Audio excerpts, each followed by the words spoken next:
Hi, I'm your host Katie Hacker, and this season we're exploring the ways to think like a designer.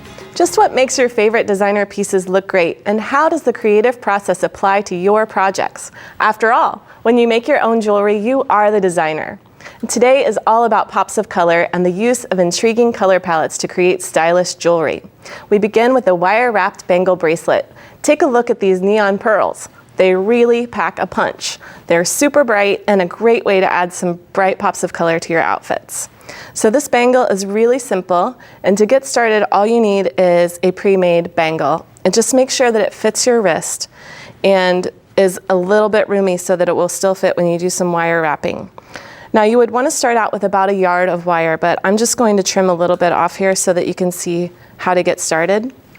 This is 22 gauge, and I'm using hematite color to match the bangle so the beads really pop once they're on.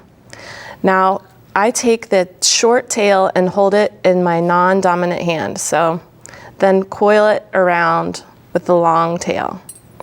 And you just want to be careful not to work this wire too much because as you're working with it, you are work hardening it, which makes your bracelet nice and durable, but you want to make sure not to make it too bent while you're working with it.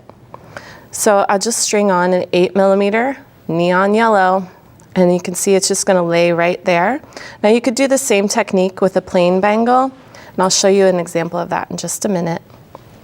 So you coil this around a few times, and it doesn't have to be perfect or neat, because by the time you finish, it's going to be completely covered with beads and wire, and it has a really fun look, and it's supposed to be fun, so don't stress out about it. So now we're just going to wrap this wire around and keep coiling in the same direction. We'll add another bead, and you can establish a pattern as you go around, and we'll have the complete instructions for this on our website.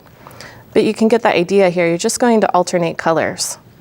And every so often you put in a larger bead to create some punctuation in your design. If you take a look at the finished one here, you can see the pattern start to come out. And you can see I have a lot of wire coiled in between here too. So this is a nice way to add some color to a store-bought accessory. Now take a look at this other bangle bracelet that I made. This one uses sparkly crystals. So you get very subdued colors with this type of color palette, or you can add, like you saw, the neon one is really bright. So you can use it a lot of different ways depending on your favorite colors and really make it your own. Now on the earrings, this is a simple way also to make some hoops completely yours, just adding pops of color. So I chose some fuchsia wire in a thinner gauge and then coiled it around and just added the beads more spaced. And you can of course do this to different types of things, different types of materials, anything that's a circular shape. So you could use chain link, you can also use plastic bangle bracelets, and this can punch up your style quite a lot. Now there I used black because, you know, black is my go-to color palette, but today we are going to talk about a lot of different colors.